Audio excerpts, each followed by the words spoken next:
Good morning, காலை வணக்கம். Wales academy charitable ட்ரஸ்ட்டில் உங்கள் எல்லாரையும் வரவேற்பது உங்கள் விஜய் நம்பியார், வேல்ஸ் அகாடமியோட ஃபவுண்டர். தொடர்ந்து நம்ம காலையில் 5 to 10 மினிட்ஸ் மெசேஜ் சொல்கிறோம். இது mind renewal message, mind renewal ப்ரோக்ராம்லேருந்து வருது. மைண்ட் ரெனியூவல் ப்ரோக்ராம் 20 வருஷம் ரிசர்ச்லேருந்து 25 வருஷம் எக்ஸ்பீரியன்ஸ்லேருந்து வருது. 25 வருஷம் எக்ஸ்பீரியன்ஸுன்னு சொன்னால் கொஞ்சம் ஆலோசனை பண்ணி பாருங்கள். 20 வருஷம் ரிசர்ச்னாலும் கொஞ்சம் ஆலோசனை பண்ணி பாருங்கள். நீங்கள் பண்ண முடியுமா? நீங்கள் 20 வருஷம் இதை பற்றி ஆராய்ச்சி பண்ண முடியுமா? பண்ண முடியாதுல்ல. பண்ணியிருக்காங்கல்ல ஒருத்தர், அது என்னன்னு பாருங்கள். அது ஒன்றுமே கிடையாது, அது ஏதோ சொல்கிறாங்க அப்படின்னு நடக்க முடியாது நீங்கள். ஏன்னா 20 வருஷம் உட்காந்து எல்லாத்தையும் ஆராய்ச்சி பண்ணியிருக்கோம். உங்களுக்கெல்லாம் டைம் கிடையாது. உங்களுக்கு டைம் இருக்கா? உங்களுக்கு இந்த 10 நிமிஷம் கேட்குறதுக்கே டைம் கிடையாது. உங்களுக்கு எங்கே 20 வருஷம் ரிசர்ச் பண்ணுவீங்க?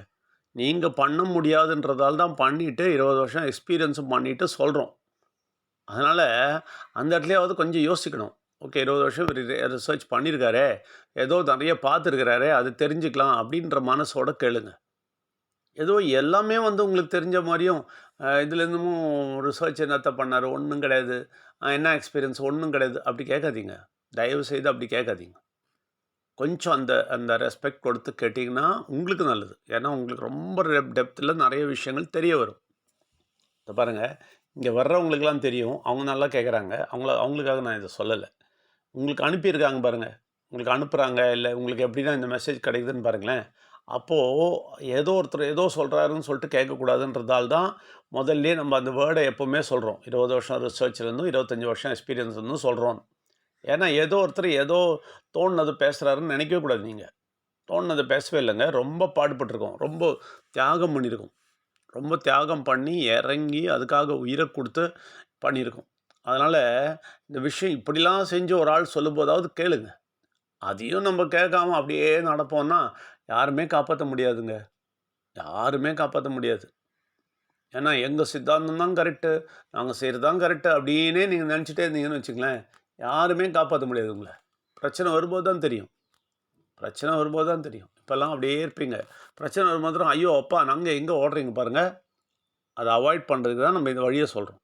அதனால் சொல்கிறேன், யாராலையும் காப்பாற்ற முடியாதுன்னு. உடனே நாங்கள் நல்லா தானே இருக்கிறோன்னு நினைக்காதீங்க. உங்களுக்கு தெரியும் இந்த உலகம் எப்படின்னு. எந்த டைமில் எப்படி வேணால் விழுவீங்க. எது விழுந்தாலும் விழாமல் எழுந்து நிற்கிறதுக்கான வழியை சொல்கிறோம்.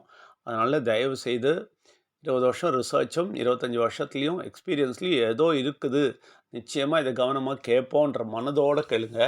ஏதோ ஏனோ தானோன்னு கேட்டிங்கன்னா உங்களுக்கு எந்த பிரயோஜனமும் கிடையாது, உங்களை காப்பாற்ற முடியாது. உங்கள் எல்லோரையும் வரவேற்கிறோம். தொடர்ந்து கேளுங்கள். இன்றைக்கி விநாயகர் சதுர்த்தி.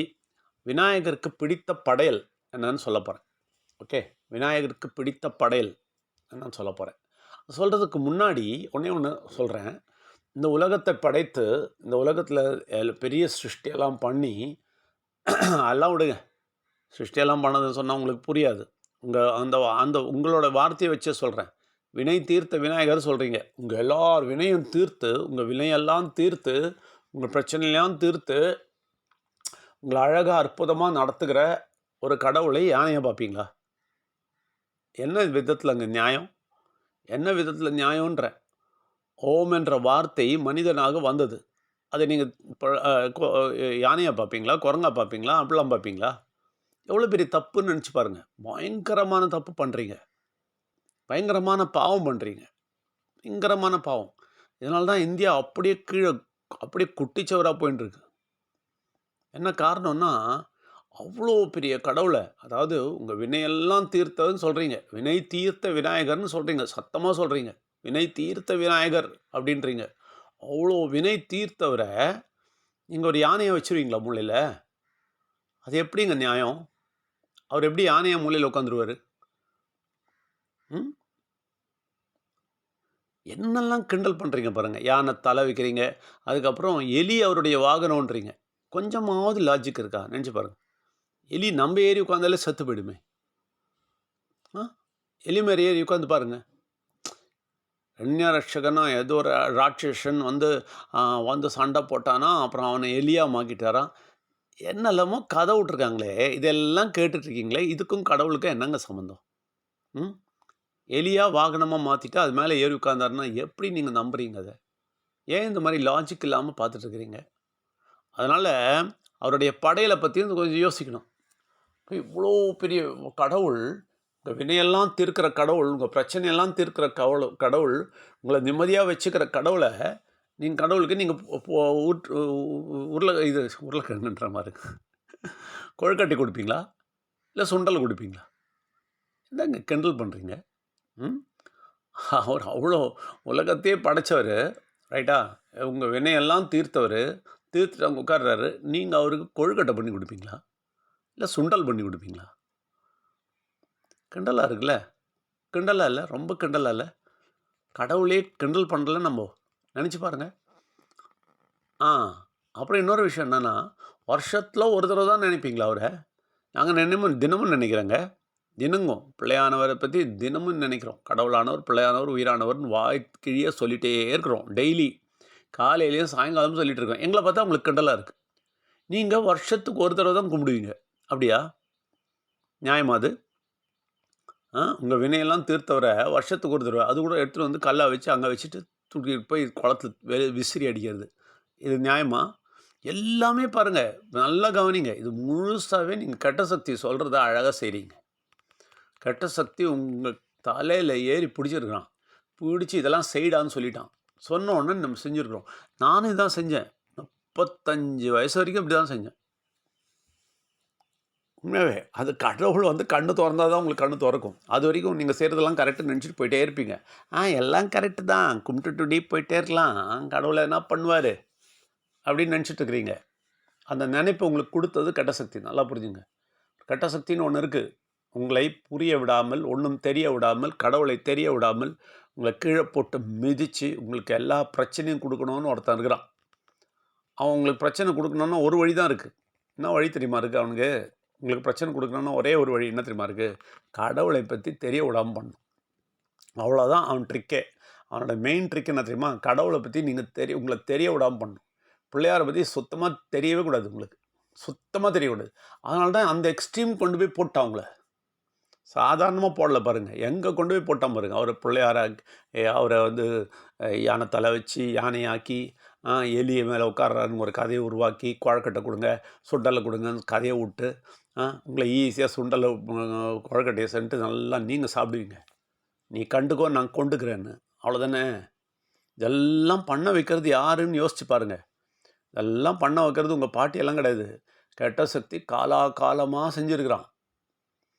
அதுலேருந்து கண்ணை திறந்து வெளியே வந்தவங்கள பார்த்து கிண்டல் பண்ணாதீங்க. எங்கள் கூட்டம் கொஞ்சம் வெளியே வந்துட்டுருக்குது. அவங்கள பார்த்து சிரிக்காதீங்க, அவங்கள பார்த்து செல்யூட் அடிங்க. அவங்களுக்கு செல்யூட் அடிக்கணும், சரியா?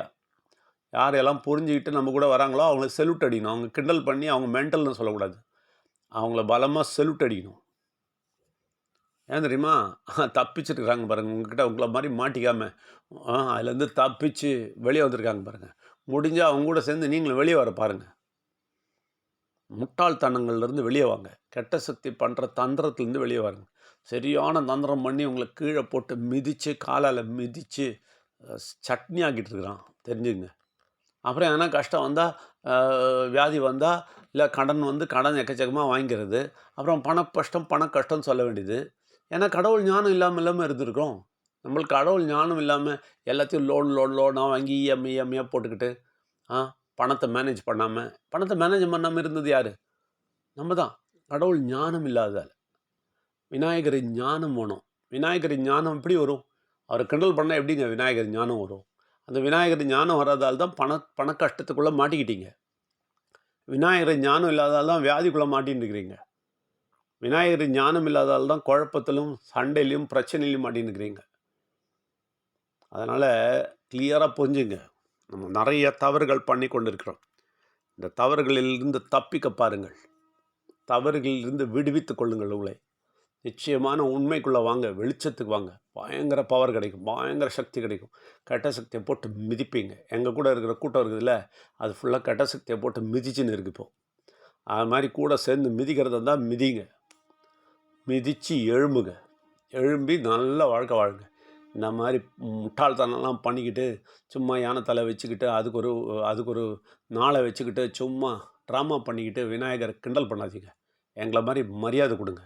காலையில் சாயங்காலம் எப்போவுமே பிள்ளையானை பற்றி பேசிக்கிட்டு கடவுளானவர் பிள்ளையானவர் உயிரானவர் நான் என்ன அப்படின்னு சொல்லிட்டு பிள்ளையாரை உயரத்தில் வச்சு வினை தீர்த்த விநாயகர் நீங்கள் தான், எங்கள் வினையெல்லாம் நீங்கள் தான் தீர்த்திங்கன்னு சந்தோஷமாக நன்றி சொல்லிகிட்டே இருக்கிற எங்கள் கூட்டத்துக்கு வாங்க. சரிங்களா? விநாயகரை சரியாக மதிக்கிற எங்கள் கூட்டத்துக்கு வாங்க. மதிக்காத கிண்டல் செய்கிற கூட்டத்துலேருந்து தப்பிச்சிருங்க. எல்லாரையும் வரவேற்கிறோம். நன்றி, வணக்கம்.